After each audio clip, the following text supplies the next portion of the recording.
Dahil nga parang nagbabalik na naman ang tanimbala o laglag-bala sa NAIA, may payo ang isang abogado kapag nabiktima o nakaranas kayo nito. Naayon kay attorney na dapat pasahero ang nagbubukas ng bagahe o maleta kapag may nakita sa screening machine, hindi ang mga screening officer.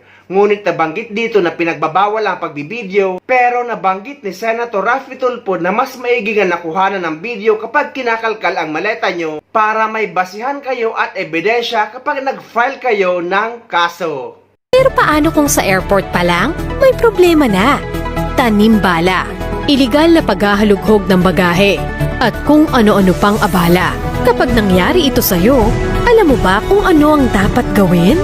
Marami nang nananahimik na lang dahil sa takot o kakulangan ng kaalaman sa kanilang karapatan bilang pasahero.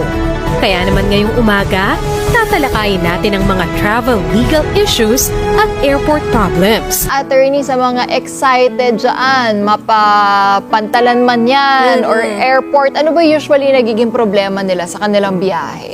Okay, ang usual na nagiging problema nung iba minsan yung baggages nila, 'di ba, overweight. Pero recently ang mas nagiging issue is yung may alleged na bala, yung mga baggage Tanimbala. Oo, na ibalik na naman. Oo, bumabalik, may comeback. Ano ba itong tanimbala na ito? So, yun doon sa tanimbala, yung mga passengers allegedly merong in possession of a bala, di ba? Na ang sinasabi rin allegedly plinaplant ng mga security personnel or mga immigration officers. So, with that, di ba, syempre kung ikaw, di ba, ang haba ng pila sa immigration, tapos boarding ka na, magmamadali ka, you will try to settle the issue right away. So, doon pumapasok yung alleged na extortion. Yon, yung mga ganong klase ng issue. Nangyayari yun kapag halimbawa, kasi makikita yun sa x-ray daw, di ba? Yes. May makikita silang something na para pong merong Sa hand carry pa naman yun, Oo, di ba? oo. So, magre-request sila to open your Yes. luggage. Pero, meron bang karapatan ng isang pasahero? Halimbawa, ako alam ko naman na wala talaga. Meron ba akong karapatan na hindi? Huwag niyo pong i-open yan. Okay. Dahil wala talaga akong dala. Sige. Generally, as a general rule, ang hindi pwedeng magkaroon ng unreasonable searches and seizures, di ba? Kailangan may warrant. Yun. Di ba? Pero exception yan kapag mga nasa airport, for example, nababawasan yung right ng tao in privacy nila. Kasi nga, in compliance sa public welfare, syempre, kung may problema, di ba? Kunwari may dala na hazardous na material, magiging concern yung public safety ng mga ibang pasahero. Correct. So with that, bumababa yung privacy ng tao doon, and they need to submit doon sa requirements ng immigration, for example, in searching their yung mga luggages nila. Pag ganun talagang officer ba ang magsisearch? Hindi pwedeng ikaw yung magbukas ng maleta mo? Okay. So, as to the process naman, di ba, dumadaan niya sa x-ray and everything, pero kung isa-subject ka to manual search, it is strongly recommended na ikaw mismo yung magbukas. Yun. Okay? So, para to make sure na hindi matatamper. Kasi may isang incident na ganyan months or a month ago, itong nanay, di ba? Parang, Oo. naalala mo yun, attorney? Yes. Yung What issue na yun? happened? Para alam ko rin. So, Hindi alam ng mga kada natin. Oo, meron. Sige, attorney. I think it was the bag or the luggage. The luggage. Oo. So, parang... Senior na to, attorney. Yes. So, ano siya, parang sinubject siya for manual checking. Oh. So, yung anak yata niya, plus si mother, kinuhanan ng video yung immigration officer na nag-check. Kasi yung officer yung pinag-check. Okay. Ayun. So, yun yung nangyari. So, with that, di ba, that is beyond already your control. Yeah, Kaya, it is strongly recommended na ikaw yung mag-check. Pakita mo sa kanila kung ano yung laman ng bagahe mo. Diba? Kasi ang problema ngayon is may alleged na tanimbala Oo So, nga kanino magagaling yung bala? So, kung sino yung third party na Tama. hawak. Correct. Parang pinilit malapit na yata yung flight nila noon, no? Muntik nang Kaya hindi makahabol. mga kada natin na for sure on the way na sila sa mga kung anong Ang pumuntahan sarap nila naman. ngayon. Kasi nga, pabakasyon ng iba natin dyan. So kapag ganun, attorney, halimbawa, ano talaga, kailangan mo sumunod di ba? Nandun ka sa airport parang trabaho din naman nila yon. Parang di naman din natin mayaalis yun sa kanila. Totoo. Ano pwede natin gawin aside sa tayo ang pwede magbukas? Pwede ba Okay. tayo mag-video? Okay. So, first of all, pag naging subject ka for manual search, kalma ka lang muna. Stay calm. Don't panic. Secondly, kung meron kang abogado, try to call him or her to On the to spot? seek advice. Anong Wow. dapat gawin? Pero kung wala, just take note ko ano yung sasabihin ko. Okay. Okay? So, dapat make sure na well-documented yung mangyayari. If possible, may witnesses doon sa act of opening and Yeah. checking of the luggage. Try to seek consent doon sa pagtitake ng video. Kasi syempre, diba, kung walang consent yan, violation of data privacy law. Naalala Isa ko pa kasi naman attorney, yun, parang oo. sabi nung officer nun, hindi po pwedeng mag-video. Mm-mm. So, paano yun? So with that, kailangan may witnesses ka na lang. Emphasis on the plurality of the word. Yes, Para yes. syempre, Oo, may ibang... more than one mga kada, hindi lang isang witness. Oo. And at the same time, kapag i-check na yung luggage, do it yourself. Okay? Para i-make sure din na talagang hindi matatamper. Karapatan natin yun. Yes, oo. And kung talagang ang gusto nila, sila ang mag-check, ask them first kung wala ba talaga silang hawak and everything. Try to check the pockets, try to check the hands, try to check ito. If they para Pwede. sure ka na walang Pwede. ilalagay. Try to ask them to show na wala talaga. Ayun. Okay? So, once na chinek na, and kung may makita mang bala, don't ever touch it. Okay? Hayaan mo sila. Sige. Kasi makikita naman doon yung fingerprint eh. Saka may Yes, serial your number yan eh. digitals, Di ba? correct. So, yun. Okay? So, with that, you Safe may... ka na nun. Yes. Kasi, Kinda. Kinda. Kasi Yeah. syempre, kung makikita yan, allegedly, may possession ka, Yeah, di ba? Nung bala na yon. Pero kung makikitang sila yung naglagay nun, so violation niya ng 1059-1, so planting of evidence. So mataas ang penalty nun, kulong yon. Ayun, kaya mga Okay. kada mag-ingat. Ano ba yung mga karaniwan problema na nararanasan ng mga Pinoy kapag may biyahe? Ngayon nakikita natin mga kada, yung dati uso yung paggano ng yung mga Cling wrap. cling Cling wrap. wrap. Oo. Uso pa ba rin yun? Nung last time, di pa namin meron. Meron Yung pa rin. 360. Ano ba yan? Meron pa rin. Parang na-avail mo yung service na yun dun sa may airport. Oo, pero do you advise that? Well, para iwas na lang sa problema, di ba? Try to secure your luggage, di ba? Make sure na walang any butas dyan, na Yeah. pwedeng pagpasukan, hopefully, nung di ba?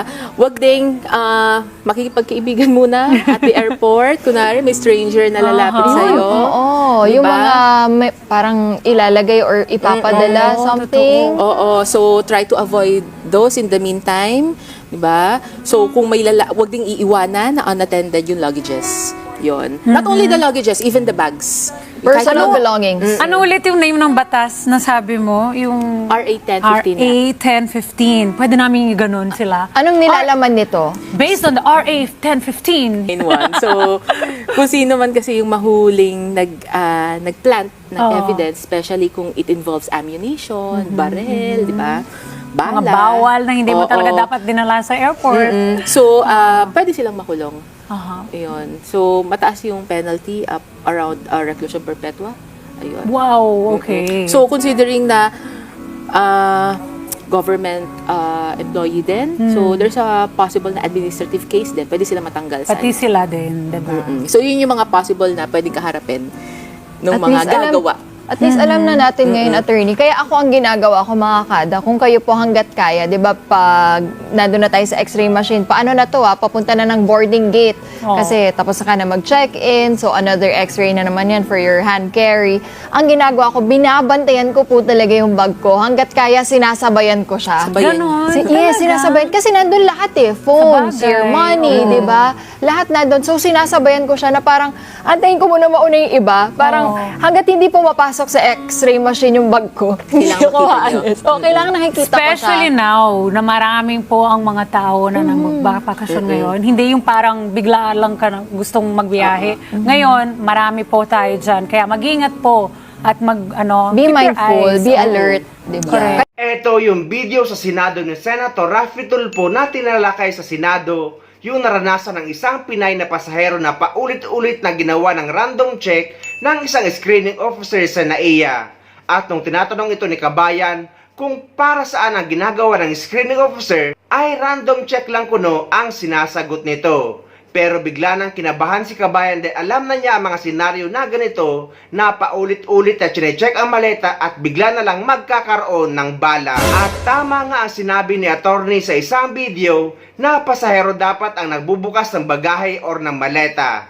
Dahil sa sitwasyon ngayon ay wala ng tiwala ang mga tao or mga pasahero sa mga screening officers sa NAIA. Naungkat sa Senado ang umunay mga reklamong inspeksyon sa Ninoy Aquino International Airport. Dahil dyan, bumili na raw ang NAIA ng 500 body camera na inaasahang darating sa Hunyo. Nasa frontline ng balitang yan si Brian Basa. Nag-viral kamakailan ang post ng netizen na si Ann Olvido Lucero matapos daw siyang matrauma nang sumalang sa random checking sa Ninoy Aquino International Airport. Ayon kay Ann, worst experience in the most confidential airport in the world ang naranasan niya dahil bigla siyang hinarang matapos idaan sa x-ray scanner ang kanyang bagahe. Sinubukan pa raw niyang videohan ang inspection pero pinigilan siya ng mga opisyal ng airport. Tinanong niya rin kung para saan ang random checking pero hindi siya sinasagot. Wala raw transparency ang airport management. Ang nag-viral na post ni Ann, isa sa tinalakay sa pagdinig ng Senate Committee on Public Services. Kinwestiyon ni Committee Chairperson Raffy Tulfo kung bakit kailangang pigilan ang pagvideo ng pasahero sa random inspection. Giit niya, mas mainam kung kakabitan ng CCTV ang lahat ng dinaraanan ng mga bagahe sa NAIA. Dapat may CCTV na pagbaba ng eroplano, pagkuha ng habang kinukuha yung mga bagahe sa eroplano hanggang sa tow truck. Okay, pag tow truck may kita na, uy, yung maleta ko hinahagis lang pala. At least mag-ingat yung mga baggage handler hanggang sa papasok siya dun sa isang kwarto na nandiyan yung conveyor. Ganun dapat step by step. Pag ginawa na ninyo yan, hindi na kayo mapagbintangan. Ayon naman sa pamunuan ng security sa NAIA, umorder na sila ng 500 body cameras na darating na sa Hunyo. Kaya guys, dapat alam natin ang mga karapatan natin sa paliparan sa Pilipinas. At huwag kayong matakot na kuhanan ng litrato or ng video kapag kinakalkal ang bag nyo. Kawawa nga ang mga pasahero na walang alam sa karapatan nila at yung mga walang kakayahan na kumuha ng sariling abogado na gusto lang naman umuwi sa Pilipinas para magbakasyon o kaya naman makapagbiyahe ng maayos. Ngunit sa Pilipinas ay laging may pangamba dahil nga sa mga nakawa ng laman ng maleta at lalong-lalo na sa tanim bala. Senior kasi siya eh. Teka lang, ano pa? Ano? That's too much po. That's too much. That's too much. Mami, O baka ito, pang-ano ko to sa ilong.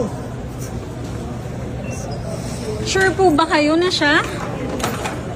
Hindi kasi kung ano, sobra yung abala. Sobra yung abalang ginawa nyo. So hindi nga kami. So hindi nga kami. Don't worry, nakuha ko na po yung pangalan nyo. Hindi nyo na po kailangan takpan. Nakuha So na hindi po nga namin. po kami. So hindi nga po kami. Confirmation lang po. Marami kasing connection. Lumapit, wala ako dun sa nangyari, ma'am. So hindi nga po kami. Yan lang po. Yes or no? So hindi nga po kami. Yung last day ko lang kaming x-ray dito, ma'am, para hindi namin ma-double check yung gamit ko. Empty shell, parang alam ko na, di ba ano naman yan talaga? Kala ka rin.